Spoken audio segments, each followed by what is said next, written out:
So how about there? I think it's recording now. Yes. Okay. Yeah, it says it on mine. Okay, perfect. Perfect. All righty. Okay, well, hello everyone. This is Sheryl Baker with your passport to travel. And wow, who would have thought a year ago that we would still be sitting here doing presentations via a computer on Zoom? This will be my first travel presentation on Zoom. So thank you for joining me. And I hope to give you some insight on what traveling will look like possibly in this new environment. There's lots of changes. So let's just see where those are going to take us.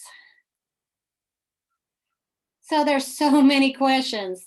Where can we travel? When can we travel? How can we travel? And the different trends that we are already seeing. So in airports, you're going to find that cell phones will play a bigger role in both security and the check-in process. Biometrics, and facial recognition will make going through customs easier and faster. In fact, in Dubai, they're already using biometrics and facial scans to get through customs in record times in as little as 15 seconds. They just have to go through, it scans your face, and off you go. Disinfection tunnels are also now being used in airports for both luggage and people. And that, I think, is going to become the norm, where you will just walk through this tunnel that will mist you with disinfectant.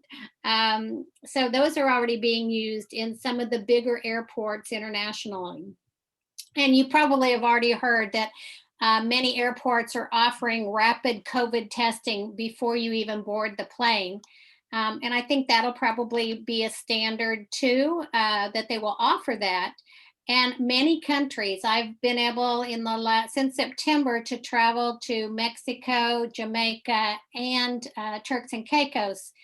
And most of them all of them except Mexico are requiring you to have a negative COVID test. Not only that, you have to go ahead and send into the country and get permission and to even enter the country. And then you have to show both your negative COVID test and the permission to enter the country before you even board the plane in the United States to travel. So that's something new. Also, when you're traveling by plane now, and again, I've been on 4, 8, almost 10 flights in the last 3 months, you have to wear a mask. All the airlines are making you wear a mask, and not just wear it, but you have to wear it over your nose and mouth the whole time. If you do not want to wear a mask, you not only will not be allowed on the plane, but if you get on the plane and then refuse to keep your mask on, you will be barred from traveling on that airline for life. They're not playing around. You will be able to take it off to eat and drink, but they expect you to put it back on. And literally, they are calling people out. So the stewardess has gotten on the thing and said, okay, in row 62, you need to put your mask back on. They really aren't playing around with this. We also, on airlines now, the air is being circulated much more often, and HEPA filters have been installed to keep the air fresh. When you walk on the plane now, they give you the little sanitizers in the package for you to take to your seat, wipe down your seat, your tray, your seat belt, all those things you don't think about. But I recommend that you just pack a COVID travel bag. I put Lysol, either disinfectant, but Lysol wipes in there. I put hand sanitizer. And now when you travel, instead of having only the little allowed carry-ons of 0.3 size, for hand sanitizers, they let you carry up to 12 ounces. Most airlines are not giving out food and snacks anymore. So I recommend in your little travel kit, you put a small bottle of water, some snacks, again, your wipes, your hand sanitizer, maybe some plastic gloves to carry in there. Those are all great things because you want to wash down the most touched places in a plane are the back of your seats, your tray tables, your seat belt, your armrest, and then you want to have some wipes to actually carry when you go into the bathroom to wipe down the door and wipe down the faucets and things like that. Right now, Delta is the only airline that is still reserving middle seats or blocking middle seats. And they will be doing that through April of 2021. Okay. So again, pack your COVID bag, take your wipes with you, and believe it or not, if you can, wait to go to the restroom on the plane because they are much cleaner than the restaurant rooms in the terminal because there's so many less people that go there. But do wipe down everything in the bathroom before you go in, as you go in, to keep it safe. And if you can, try to keep an empty seat between you and the other person. I know American who have flown on a lot, they really, if you didn't pre-buy your seat, because they're definitely wanting you to pre-buy your seats. It used to be when you got to the airport, you could say, hey, can you give me a seat, by a window or move me up? And all of those premium economy seats that people didn't buy, they would release them as you got to the airport and then you can move up and all that. They're not doing that anymore. My last 6 flights that were American, they literally crammed all of us in the back of the plane, 3 people deep on both sides, and would not let us move. Even though the middle of the airplane was totally empty, they would not let us move until the plane was in the air. And then they let us spread out. So they're being really picky. They want you to pay for those seats now. And if you really are concerned about literally being crammed in the back with many, many people, then definitely pay for a little extra and buy your seat ahead of time. So cruising, when are we ever going to get to cruise again? This changes daily. Actually, this week alone, I got notification that 2 of my cruises have been already canceled this year. Last year, 4 of my cruises were canceled, but we were scheduled to go on a 2-week Caribbean cruise in June, and I just found out Monday that that was canceled. And then we were supposed to go to Scandinavia and Russia in August, and we found out yesterday that that was canceled. And we have a cruise booked. I'm taking a group to Alaska in July, and I'm pretty sure that's going to get canceled because we were leaving out of Vancouver. And I don't know if many of you have heard, but Canada has actually closed down all its cruise ports until February of 2022. So that effectively closes off any Alaskan cruises that were leaving out of Vancouver. And there is a law that says if a foreign, and it's been in effect for many, many years, if a foreign-based ship, and most of these ships are foreign-based, they're not American-owned, that if they have to touch, if they're leaving and going from if they're going to American ports, which all of the Alaskan stops are American ports, they have to touch one foreign country before they can do that. That's why many of them actually go out of Vancouver, or they go out of Seattle and hit Vancouver and then go up. Well, now that Canada has closed down its port borders, they can't do that. So technically, because of this law, American cruise lines cannot go to Alaska.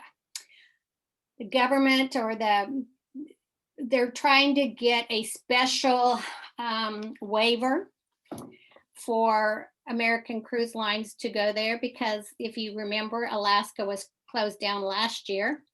And if they're closed down again this year, then it is going to just devastate the Alaskan economy and the people that make a living by having tourists come and visit. Now, there is an exception to this. Any cruise line that is less than 100 people can still go. So all of these smaller cruise lines, the private ones, the smaller ones, the more luxury, they can still go to Alaska, but anything over 100 people cannot go. Cruise ships cannot go. So I'm waiting to hear. They haven't made that announcement yet because they are still trying to find a loophole. But I'm pretty much 98% certain that the big ships will not be going to Alaska this year, which is really sad. So, what kind of cruise trends are we going to see? Well, number one, river cruising and small ship cruising have become very, very popular. Renting yachts, believe it or not, for private cruising has been a big upswing. There's been a lot of talk about everyone needing to be vaccinated to be able to go on the large cruise ships, including all the staff. Some people are saying no, that would discriminate against the people that don't want to get vaccinated. So that's a big talk right now. Cruising to destinations like the Galapagos and the Antarctica, where group size is limited, has just skyrocketed the bookings for those things because it's so much easier to be social distanced when cruising to those destinations. Another big thing is going to be when the big ocean cruising comes back, shore excursions are going to be different because they can't have people who say everybody had to be vaccinated or not. Once you get on board that cruise ship has no, they can't keep track of you if you go on a shore excursion and go off with a private company or go down and have lunch with all the locals or anything. So you're going to see that shore excursions are going to be limited and probably only be approved if you're going with the cruise line, because they've already vetted those excursions, and they know exactly where people are going, and they know who they're going to see, what they're going to touch, what they're going to do, and they're going to go there and come back. And you're going to find that that's probably what's going to happen as we start back into cruising.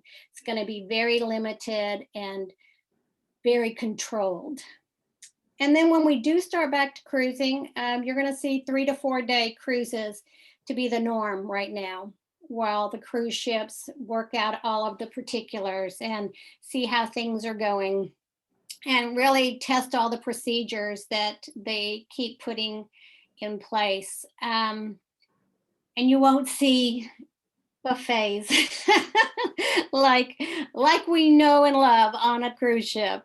Those have actually will be changed and have been changed at both resorts that offered all inclusives, and we'll see that on the cruise lines too. But one of the biggest things, people love cruising. And the bookings for 2022 and 2023 have skyrocketed past anything from the previous years, because people know that it will come back, and they're so ready to go that they are booking out 2 and 3 years and in record numbers. So you may find, if you want to cruise, that you won't be able to get anything. Everything will be booked up in 2022, and you may have to reach out to 2023. So those are all cruising trends that we are seeing now and may see in the future. Okay, so travel trends. What we've seen and what we will see are private tours and private excursions are going to be the norm. Small group tours with 14 or fewer people. River cruising with less than 150 people. Wide open space destinations. And ocean cruising on small ships with 200 or fewer people, and road trips. So those are all the big trends. So let's look at those individually. So private tours. People will book private tours with family and friends that they know, and they can keep in contact. They can keep contact with others at a minimum. I'm sorry. The postman just got here. Private excursions to popular sites, again, will keep the group size small and can be scheduled before or after the sites open or close. Private jets, believe it or not, people are chartering private jets so they don't have to get on public transportation and public planes with other people. And a big trend right now are people are renting villas in destinations which have private chefs and housekeepers so that they can stay contained as a unit and as their bubble, because most of us have been in a bubble with people that we know and we feel comfortable with, and that's what we're going to find as travel opens up. So then small group tours. So many companies are now revamping what they offer, and they're limiting their tour size to 12 to 16 people to account for social distancing. Tour buses will now, even though it's a 40 passenger tour bus, they're only putting 20 people on the tour bus. So that is already happening. The option for smaller is safer travel is growing. There's going to be more flexibility, and people are putting together their own groups to travel with first, and then reaching out to the tour companies to have those groups booked. Many tour companies now that I work with really are catering to the small group tours. And again, another trend is everyone is buying travel insurance. In fact, most travel agents will not book a tour anymore without the client buying travel insurance after all of the people that lost so much money last year, and the time and the it was just a mess. As a travel agent, I can tell you I was on hold for up to 8 hours at a time trying to get refunds for clients. So travel insurance definitely will be a must moving forward. But the flexibility is really important because a lot of the companies, even the airlines, are not charging change fees anymore, are not charging if you want to go. Say, I get calls all the time and people say, I want to go next week. People are waiting to see and booking in shorter windows instead of booking a year out, which of course they can, but there's more flexibility in being able to say, hey, I want to go now. We've just got our shots. It's been 2 weeks. We know we're good. We want to go in 2 weeks. And we're finding that more and more. There's flexibility. And there's also flexibility, like I said, with the cancellation policies on both the planes, on tours, on cruises. You can actually cancel now up to sometimes 24 hours before you leave without penalties, because the companies know that travelers need that flexibility. They want to be able to book with confidence. If something happens, they want to be able to change or cancel their plans. So that's I think a good new trend for people traveling. Okay, one of the biggest things that's we've seen a huge rise in is river cruising, but not just in Europe. People are booking more domestic river cruises on the Mississippi, on the Great Lakes, on the Ohio and Snake Rivers, to just name a few. There's probably four major domestic cruise lines, but they're doing everything from a 7 day cruise all the way to a 21 day cruise. So that's a good option too. There used to be river cruises going from the US to Canada, but again, since Canada has closed their borders, those are not available for another year. Alaska is going to become a big seller in the smaller river cruise lines because of the Canada restrictions. We talked about that just a little bit ago, where if it's less than 100 people, then those cruises can continue to travel. So you're going to see the smaller boats and the smaller luxury lines increase their business in Alaska. European and Asian river cruising is booking up fast again in anticipation of cruising. And there are some amazing cruise line specials running right now because we all anticipate, including the river cruising companies, that this is where people have been and will continue to flock to because of the smaller size. Even when you go on a river cruise, you're stopping at smaller ports, which you're not going to be, 5 cruise ships getting off at one huge mega cruise ships getting off at the same place on the same day, and thousands of people converging on that city. With a river cruise, you literally stop at small little ports. Your group sizes are small. I love river cruising. I've done the Danube and I've done the Normandy, Paris to Normandy, and I can't wait to do the Vietnam, the Rhine, the Moselle. I think river cruising is one of the best ways to see Europe, Asia, and even Spain and Portugal have an amazing river cruise there. So I'm really excited about river cruising. And this is my other passion, wide open space destinations. People are looking for places that are literally wide open. Places like Africa, safaris, the Galapagos, and less popular destinations. Everybody wants to go to Rome and Venice and Machu Picchu and see all the big things. But there's so many amazing destinations that aren't crowded, and that's the perfect time now will be the perfect time to go visit those places to stay away from the crowds. My heart is in Africa. Oh, I love South Africa. I love safaris. I take a group, 1 to 2 groups on safari every year. I've been to 75 countries, and South Africa is by far my favorite. And I've been 6 times. And I took a group on safari in October of 2019, right before COVID. And 2 of my ladies were 89 years old, and they literally had the most amazing time and can't wait to go back again. So I absolutely love leading and taking groups on safari. What's nice about Africa, South Africa, and I've actually been to South Africa, Zimbabwe, Botswana, Uganda, Rwanda, Morocco. I'm going to Kenya in November of this year. The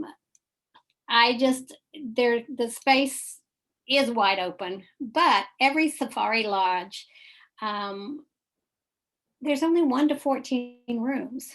So I usually take a group of 14. So we take up most of the lodge. And when you do your Jeeps, there's only 4 to 6 people in each Jeep. You're in literally wide open spaces. So you've got social distancing, you've got the air, and you've got amazing animals that are your neighbors, literally. I've had elephants knock against my room in the Okavango Delta in Botswana. I've had an elephant nose to nose with me in South Africa. I mean, I've walked with lions. In fact, I think you can see back here behind me. I've walked with lions in Botswana. I've trekked wild gorillas and had the silverback gorilla rush me twice in Uganda. So I mean, there's nothing like Africa. But I was also in the Galapagos 2 years ago. And again, there is nothing like the Galapagos. Like wide open. This is the blue-footed booby down here in my picture. There are such amazing birds. The bird life in the Galapagos is so gorgeous, as well as the sea lions and the turtles, and you see in the tortoises. You have to, the tortoises are land tortoises that are huge, are just amazing, and you literally are in the middle of nowhere. The Galapagos Islands can only be accessed by small boats. And when you go to the islands every day, only a limited number of people can get on that island at a time. So, and again, you're out in the open air. It's very social distanced at its best, but there's no TV, there's no internet, you are literally one with nature. So if you're a nature lover, the Galapagos is a must. And the Antarctica has been huge, again, because it's size controlled. This is on my bucket list. I haven't made it there yet, but definitely on my bucket list. But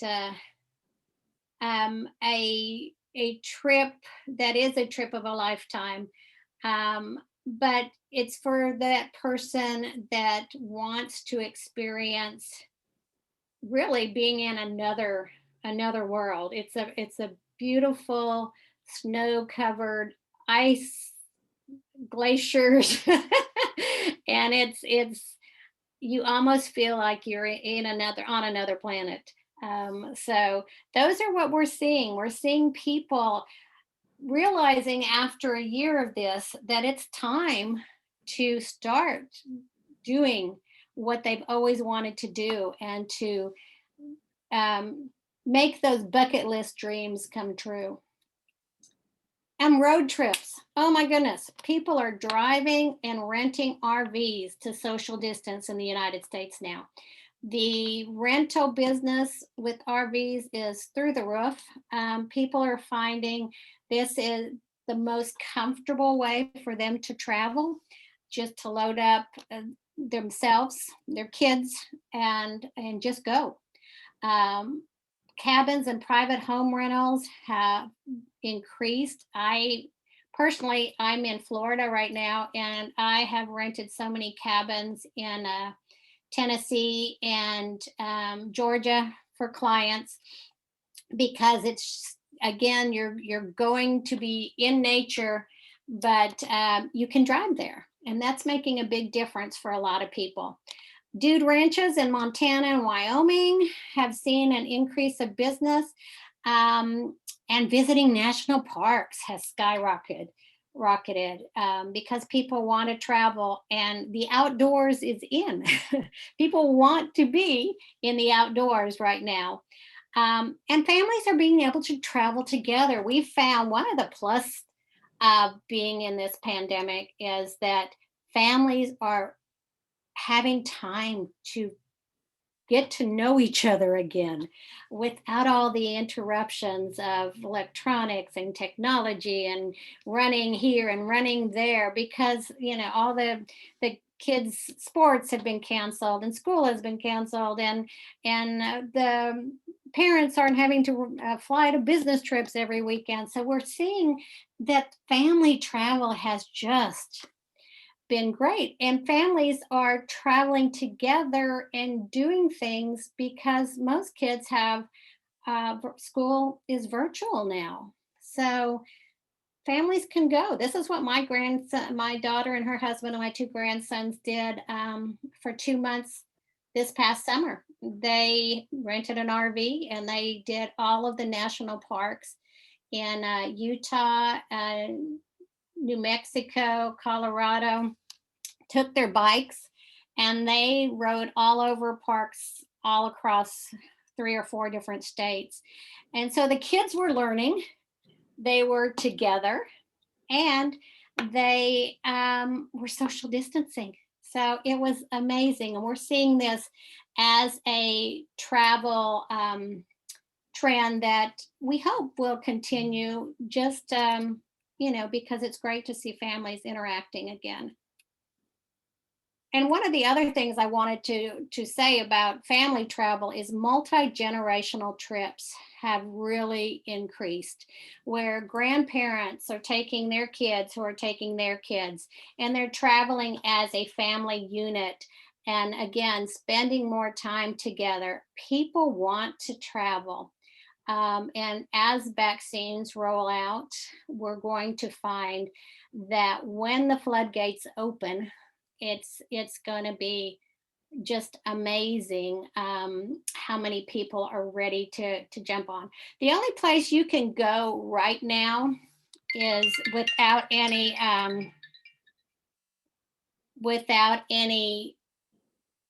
having to have a test or anything is Mexico. You can fly to Mexico without any test. But you probably have heard that to get back into the United States, the government now is requiring that anybody coming in has to have a negative COVID test 3 days prior to returning to the United States.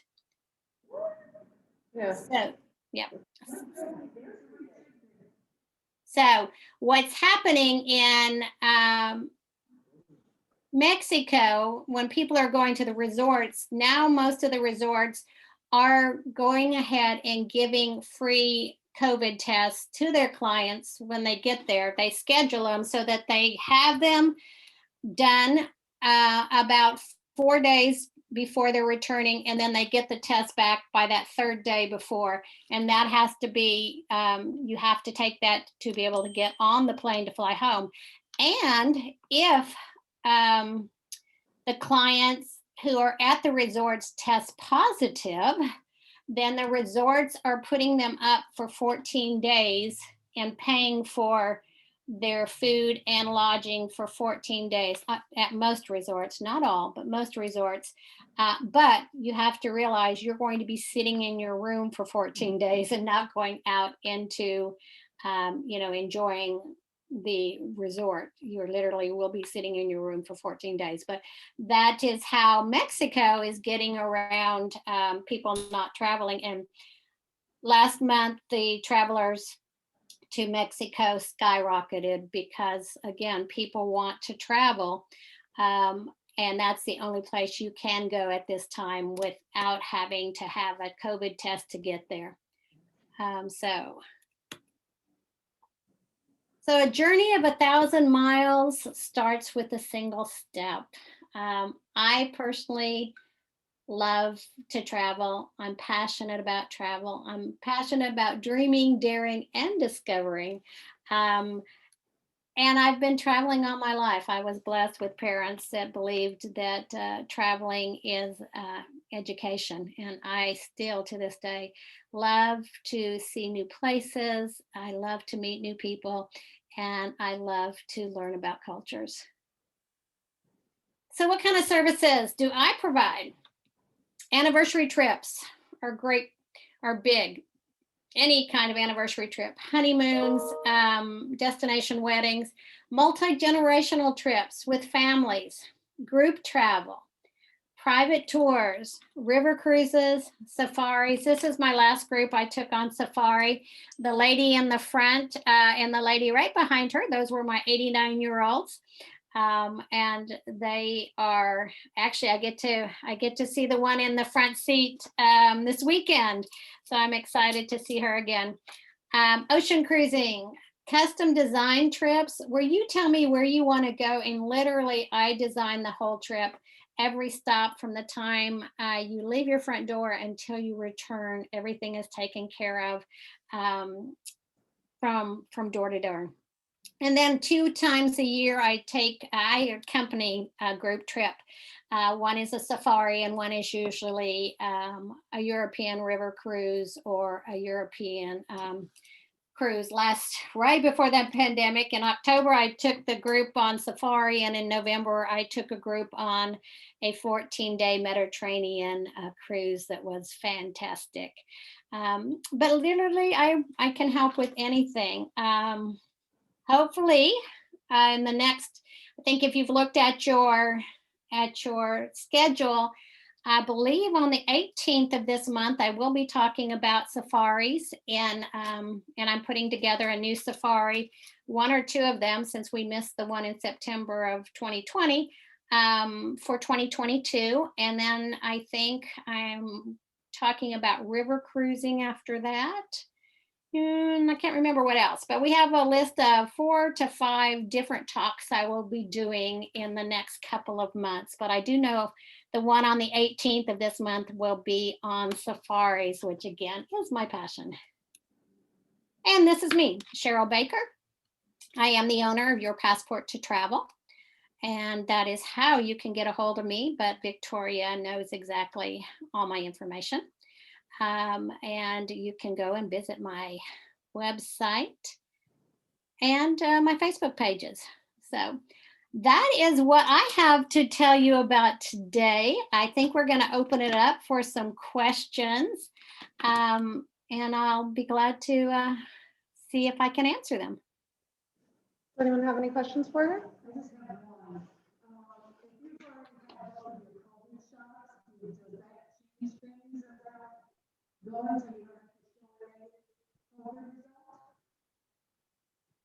I couldn't hear that. Can you repeat, or somebody else, so I can hear? If you have both of your COVID shots, would you still have to show like a negative COVID test when traveling?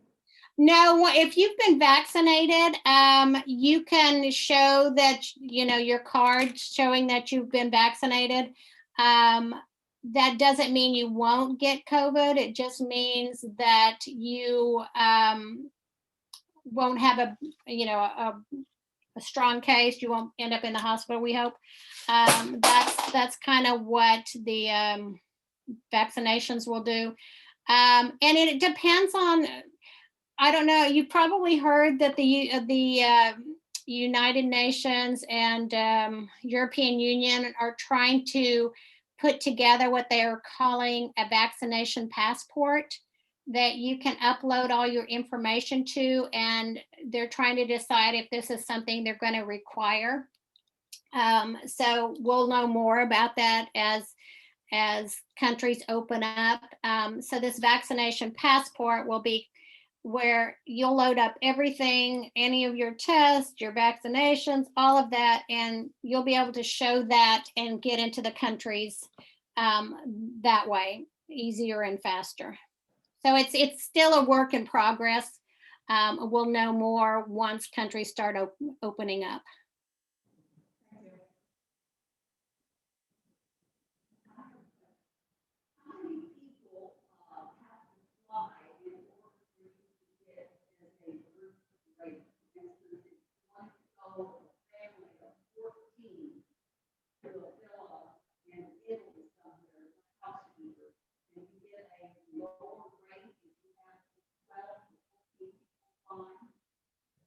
Could you hear that? No. Mm-mm.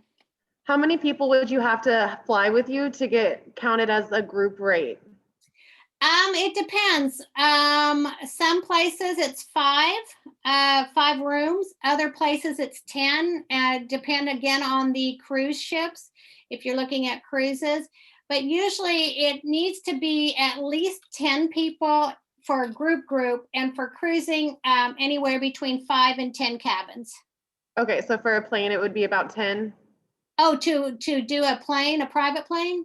Yeah, just a regular plane. Yeah, to a villa like in Italy. Oh, okay. Well, again, it can be any size, but yeah, we could I've done villa rentals for as little as 3 people and as many as 20 people. So we would just have to know, and then we could actually book the flights, have a private guide pick us up, take you to the villa, do all your private tours. That's what I normally do when my clients rent a villa in Italy. And then we also have a private chef usually come in, or we have someone come in and do private cooking lessons, private wine tours. There's all sorts of things that you can add in. It's really up to your imagination. All right, any other questions? All right, Cheryl, I think that's it. Thank you so much. You are Yes, welcome. thank you. This was very interesting. Good to know all this stuff. Okay. Do you want me to hit the stop share? Yeah, you can hit that. Okay, there you go.